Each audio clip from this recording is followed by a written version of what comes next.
법무법인 라움TV의 정경채입니다. 오늘은 부종식 대표 변호사님을 모시고 개정집합건물법에 대한 자세한 해설을 한번 들어볼 텐데요. 그동안 계속해서 우리 법무법인 라움의 집합건물법에 대한 질의사항이 굉장히 많아지고 계속해서 어떻게 해야 되는지에 대한 상담 건수가 계속 늘어나고 있는데요. 그만큼 요즘 계속해서 집합건물법에 대한 관심도가 높아지고 있는 것 같습니다. 오늘도 대표 변호사님 모시고 새로 바뀐 개정된 집합건물법에서 어떤 것들이 어떻게 바뀌었고 어떤 것들이 많이 질문 들어온 부분들에 대해서 해소하는 시간을 가져보려고 합니다. 먼저 본영식 변호사님 인사 나누도록 하겠습니다. 그동안 잘 지내셨어요? 네, 반갑습니다. 네. 안녕하세요. 네, 가장 많이 들어온 질문들을 가지고 오늘은 시간을 한번 꾸려보도록 하겠습니다. 먼저 첫 번째 질문은 이번에 개정된 집합건물법에는 특이하게도 분양자가 최초 관리단 집회를 통지하도록 규정해 놓고 있는데요. 이게 과연 어떤 뜻인가요? 네, 먼저 종전에 금년도 2020년 1월 9일에 집합건물법이 무려 한 횟수로 8년 만에 개정이 되었습니다. 그리고 이 개정된 집합건물법은 몇 가지 중요한 쟁점들이 있는데요.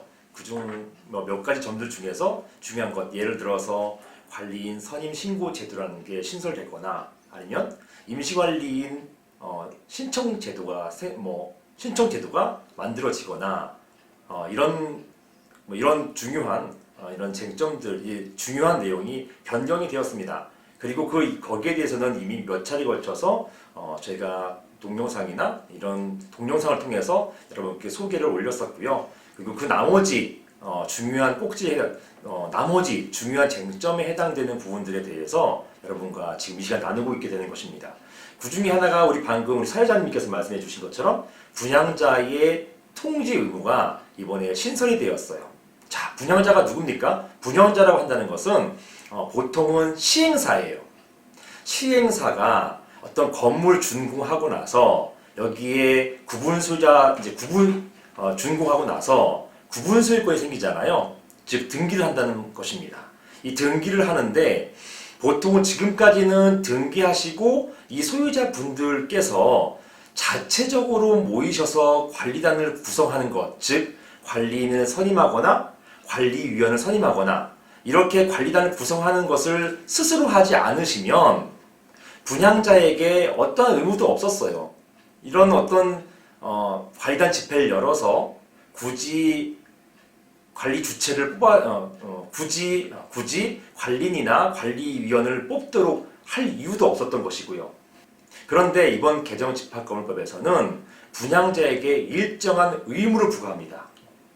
즉 구분 소유권이 전체 건물의 2분의 1 이상 만들어지면, 즉 등기가 2분의 1 이상 되면은 분양자가 구분 소유자들에게 의무적으로 통지를 하도록, 어떤 통지냐면 자, 관리단을 구성하십시오 라고 하는 통지를 하도록 이런 의무 규정을 두었어요. 물론 이런 의무 규정이 있다고 해가지고 구분 소유자들이 모여서 뽑아야 되는 것이기 때문에 어쩌면 실효성이 없을 수도 있지만, 이런 의무 규정이 없었을 때는요, 종전 집합건물법에서는 이런 의무 규정이 없으니까 구분 소유자님들께서 관리단 구성에 대해서 관심이 없으시면 1년이건 2년이건 분양자 또는 분양자가 위탁 계약한 관리회사가 건물을 관리를 하게 되는 것이고, 그러한 관리 형태가 1년이 넘고 2년 지나고 심지어는 제가 본 거는 10년이 넘은 건물까지도 봤어요. 이런 것들을 방지하기 위해서 분양자에게 일정한 통지 의무를 지운 것입니다. 그러면 이 규정 덕분에 그래도 뭔가 어떤 의무적으로 해야 될 것이 새로 생겨난 거네요. 그 점이 의미가 있는 것이죠. 네.